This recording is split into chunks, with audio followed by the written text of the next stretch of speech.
Good afternoon. Today I want to deal again with God or the concept of God, however you understand Him or you know Him. Um, but I need you to clear your mind of political, religious um, doctrines. I just want you to think. Thinking means you need to understand, get to the bottom of it, to the very basics of you, because that's really what I want to touch and I want to help is you. And that's what God wants to do. He gives each and every one of us the ability to decide what we're going to feel about and how much we're going to feel about it.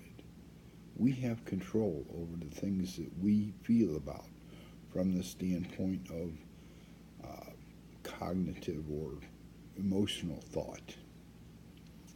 We have control. We can give it to what we want or we can withhold it, whichever we want to do. The point of this is if you want to understand the value of life, period, it comes in your feelings. And those are the feelings that are created by what you give power to. If you believe that other people can make you feel good, well, then you count on other people to do something that they cannot possibly do. And you're always going to be disappointed. You're always going to feel less than what you could have felt. The whole point of living, God gave you life. He said, here, it's yours. Do with it what you want to do with it. It's up to you. It's just like when we raise a child and we want our child to have a great life and a wonderful future. A lot of it's going to depend on if we teach them the right things, if we teach them how to value the right things. What is value? Show them what it is. Teach them what worth is and how worth comes from within you, not from without. It doesn't come from what other people said, it comes from you. Your word, your name, is only worth what you make it worth. Do what you say what you mean, and mean what you say. If those things happen, then people get respect for you. They may not like you, but they'll still get respect for you. The point of the whole thing of life is to make it worth more. He gave you the gift. He says, here's life. It's for you. It's up to you what you do with it. You can make it miserable. You can make it wonderful. I just want you to make it wonderful. That's what he wants. It's so simple. It's really not this huge, complex issue that everybody seems to want to make of it. They want to dissect it. They want to take it apart. They want to limit it. And that's not something that can be done. You don't have the mind. You don't have the capacity. And you just can't do that. It doesn't work. You have to accept all of it, not just part of it. That's where we run into problems. We just want to separate everything off. We want to say this is this and that's that, and the two are not interconnected, but they're always interconnected. Always. Whether we do it or not, they are interconnected. Whether we recognize it or not, they are interconnected. And it's what we do with them that counts. That's why God gave you life. He gave you life so that you could determine how good it was going to be for you. Not for your neighbor, not for the person next to you, but for you. Each and every individual that was ever made, created, was given that same ability. He loves you so much he wants you to decide what's right for you. How can you make this worth more? I mean, we go through schools, we go through all kinds of training and everything else to try to make it better so that we can do something that will hopefully lead to more. We always want it to lead to more money for us, but the things that lead to more money are usually things that will lead to better things for everyone. If you're a mechanic, you fix cars, hey, you get your reputation as a good mechanic fixing cars, you have more customers than you know what to do with. Now, getting your money may not be easy, but people, all people, need to come to peace within themselves in order to have a good life. And in order for that to happen, you can't contend with yourself all the time. And that's what people do, because they've chosen things that are not true to believe in. Whether it's politically, you believe in a party and the party lets you down, the reality of it is they don't care. They don't know you. You're a vote to them. That's all you are. It would be nice to think that they actually really care, but they don't. If they did, they would protect you. And they haven't been doing that, have they? And yet you still keep voting them. Well, like I said, a lot of things that have gone on in the world have gone because as parents, we taught lies. We taught untruths. We still teach lies. We still teach untruths. And now it's gotten so much worse because now we teach in schools that socialism, or the idea that the society, not you, is responsible for how you feel, and the society, not you, is responsible for your success. It's a lie. It never has worked. It can't work. And yet we teach it in schools. Religiously, we divide our concept of God.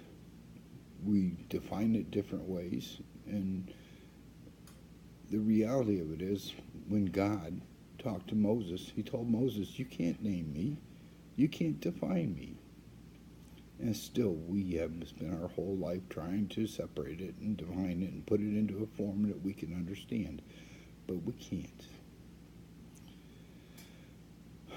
The reality of it is, he just loves you so much, he wants you to have a good life. He gives it to you. He says, I've given you everything you need. It's up to you. Make it good. And we don't even know what good and evil is.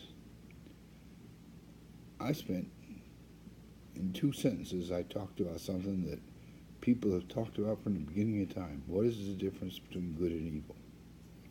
Good will always lead to more. Evil divides. It separates. That's what it does. They are inevitably connected. You can't separate them. They're always there. We need to have the evil in order to identify and define things that our mind can comprehend. That's why he just doesn't do away with it. It would be simple to do away with it if it was that simple, but it's not. In order to do away with one, you'd have to do away with everything, and he's not ready to do that.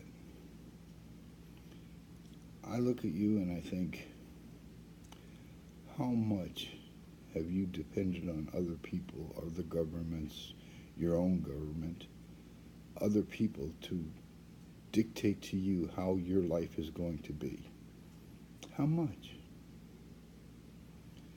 And no matter what they did, there was no way they could satisfy you. They couldn't have. It's not possible. Because the feelings you seek are already inside you. It's up to you to do the things that will allow them to flourish or make them perish. It's up to you. I can help you to see things a little bit differently. For instance, God. Everybody wants to define God a certain way because that way they can put limits on what he can do, and you can't do that. He can't be limited. So when you talk to somebody and you're talking about God, you don't know how they know God. You don't know what's in their heart. You don't know what they feel. You don't know what they know. You only know what you know. And unfortunately, you are limited. God is not. So he can appear to anybody any way he wants to. And who are we to tell him that he's got to do something a certain way? It's a shame. And because of that, we think because you don't agree with us, then you've got to be some kind of heathen or a demon. The reality of it is, we, by insisting on our separation, are the demons.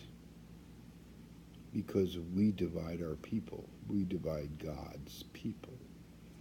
God is the Father of everybody. He loves everybody.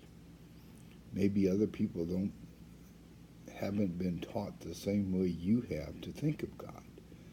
So they don't think of him the way you do. Maybe they just never bought into what people told them, because what people told them and what their heart and their eyes showed them were two different things. That's why a lot of people say God doesn't exist, because they don't understand. They don't see him in the form you've created for him. And I tell you, he can't have a form. He's not, there is no end to him, so there is no edge, there is no line. To have a form, you've got to have an edge. He doesn't have one. Our understanding of him is what we need to work on. Not him. Our understanding. You know, we go through life and we struggle to try to do good things and have a good life. And everybody talks about Christians. Well, Jesus was Christ. Jesus was God. Well, I got news for you. We were all in God in the beginning. In the beginning, I was in my Father was in me, and we are one. We are all one. The difference is this. He gave his life. He paid so that you could forgive yourself. Not so somebody else could forgive you, but you could forgive yourself. That's what the payment was. The payment took the price of the sacrifice of animals at the temple, because that was really not satisfactory to anyone. And it was definitely not satisfactory to God, because it just meant the loss of value. That's what sacrifice does. It loses value. So Jesus came to stop that, and that's what he did. But in order for him to do it for you, you've got to believe what he told you. You've got to forgive yourself. You've got to be able to stand before God without being ashamed of your whole life, without feeling you failed and so miserably in so many ways. You've got to be able to forgive yourself. Then you can face your Father with open eyes and a glad heart. And you can tell him, yeah, I messed up a little bit, but overall, I did pretty good. And I'm trying to make it worth more. That's what he wants from you. Make it worth more. I love you. Think about this. I hope you have a great day. Bye.